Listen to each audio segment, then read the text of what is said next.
Hello, good people of YouTube. Mountbatten here. And today, at least for the North America server, update 11.10 is going live. This will bring us early access to Japanese light cruisers. Submarines are fully releasing in the tech tree, along with the Battle Pass, among several other additions and changes to the game. What we're going to do in this video is go through the update, talk about what you need to know so you can get the most out of this update.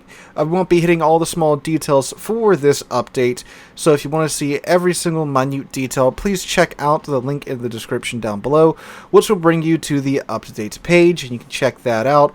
You can also get a free day of premium time in this update page, as per usual with these articles. So, let's go ahead and dive right on into it. The main feature of this update is, of course, early access to light cruisers, the Japanese light cruisers, so let's see how they are doing this. They state, the new ships have a good firing range starting from Tier 7, so medium and long ranges are optimal for engagements. From Tier 8 and higher, the cruisers have a large number of main battery guns, but it also takes longer for them to reload. The ships have good concealment, and they are armed with long-range torpedoes that inflict heavy damage. This allows them to escape from artillery duels, or if necessary, approach the enemy unnoticed within attack range. The torpedo tubes of the Tier 7 and higher cruisers have turning mechanisms, so the gyroscopic torpedoes. Okay, so they note Agano, Kokasi, and Shimanto are available in sequential bundles. Omano is the final reward for completing combat mission groups. Takahashi can be attained via random bundles for doubloons. Yodo will be available to purchase for doubloons at the end of a sequential bundle chain. So it sounds like, again, just about every single early access event that we have now, you gotta go through a bunch of sequential bundles, grinding out the what I'm assuming is going to be the Japanese cruiser tokens, and then you can get up to the Tier 8 in sequential bundles, which is pretty nice. The Omano final reward for combat mission groups, free one there. Takahashi's, of course, going to be stuffed away in the random bundles, of course. And then the Yodo, I'm assuming, is going to cost like 20,000 dubs once you get through the sequential bundles for the Agano, Kokase, and Shimanto. So yeah, it sounds about right for the early access events. Of course, I don't recommend you guys go throw money at these events. See what you can get for free. These ships are going to be completely free to grind in 2 patches, so just stick around for that. The port of Zipangu has been updated for the event as well. It looks nice and pretty now. Alright, and US submarines are being released into the tech tree to where you can grind them completely for free now.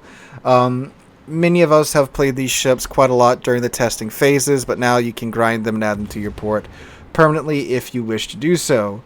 They note about the German submarines that German submarines have low detectability and high dive capacity, but they also have a slow dive capacity recharge rate. The acoustic homing torpedoes of the German subs have a long range, while their alternative torpedoes have a short range. Due to the large number of loaders, all submarine torpedo tubes are reloaded simultaneously. The reload time of each individual torpedo tube is higher than that of a US sub. The German subs have a short sonar cooldown time and emit a narrow, slow sonar ping. Additionally, a feature of the branch is access to the reserve battery unit consumable, as well as the improved submarine surveillance consumable with a long range. And the Tier 10, the 2501, is quite quick underwater as well, unless they've changed that very recently.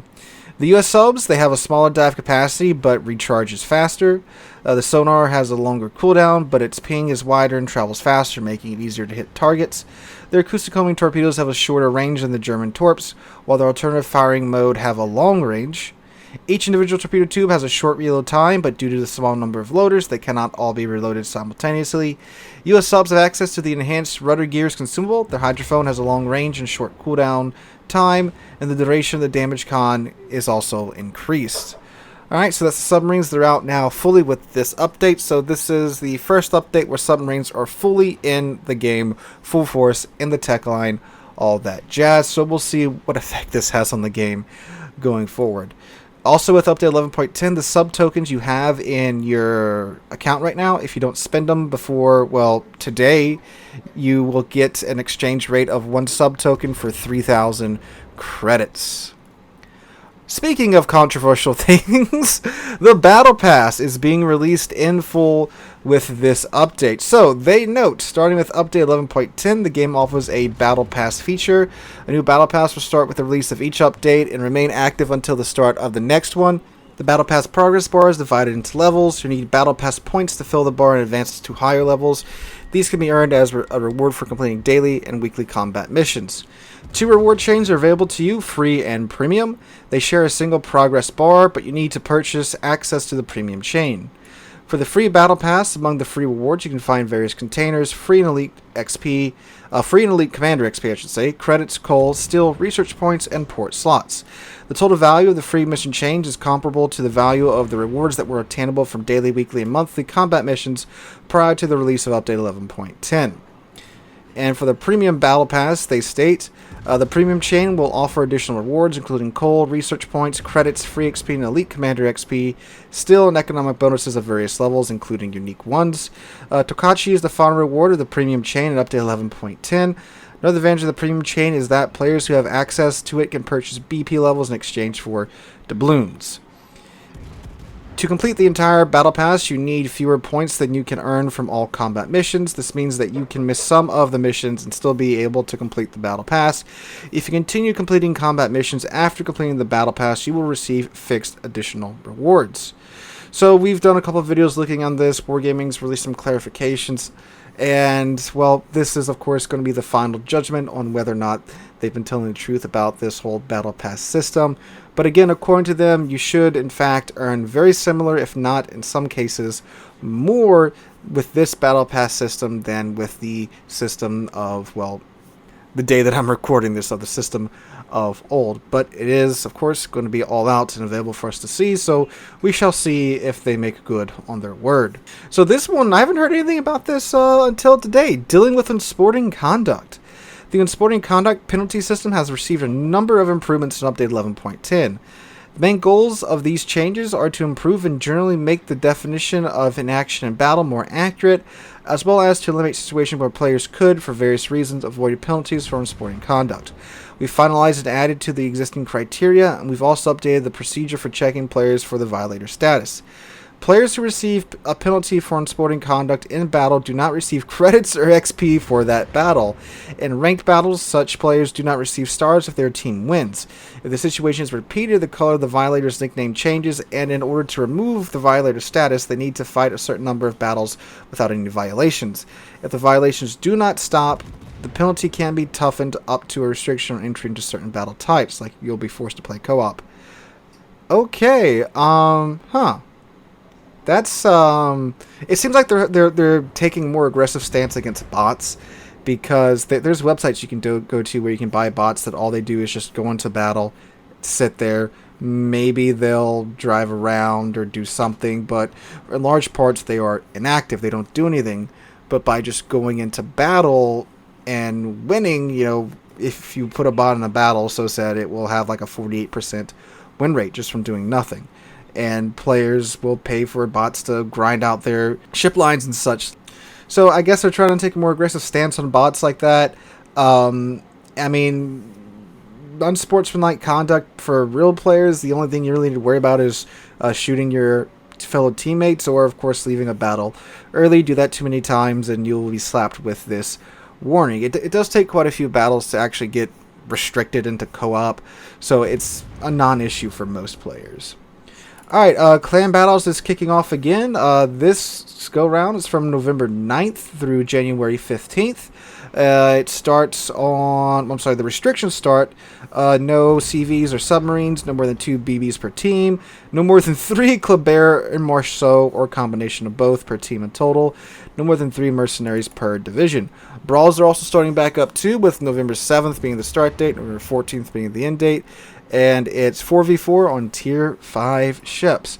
Some surprising balance changes are also coming in this update. Monarch and Lion are getting buffed. 2 ships that players have for a very long time said are very underwhelming. Monarch is getting a boost to her range from 19.1 to 19.6 kilometers. And more importantly, a boost to her Sigma from 1.8 to 1.85.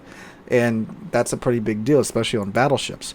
Lion is getting a boost in her range from 20.7 to 21.1 kilometers, and the Sigma is being increased from 1.8 to 1.85, and she's getting a reload boost from 30 to 29 seconds. So great. Ships that the player base has been saying desperately need buffs are getting buffs. Although I'll say Lion and Monarch haven't ever really given me problems. I mean, they have British BBHE, they had decent fire rate, so I never really had a problem with them. But again, I've seen many a comment saying that they are very much underpowered and such. So, well, it looks like Wargaming listened, and there you go, some Lion and Monarch buffs of all things. We're also getting a new heroic achievement, Combat Scout. So that's interesting. To get it, you have to help your team cause damage to enemy ships upon your spotting. Damage caused must amount to at least 20% of the total base HP of all ships on the enemy team.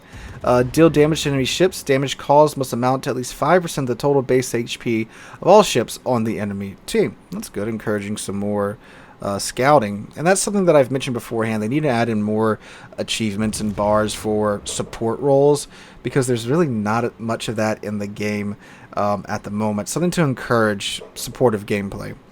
Black Friday is being kicked off for this update as well. So the new black ships this go round are Napoli, Kearsarge, Mainz, Chikhalov, and Shinomi. And we're getting 5 themed flags and 5 patches. Of course, I don't think the event's going to go live the second the update goes live. They usually wait for, well, actual Black Friday to kick off this event.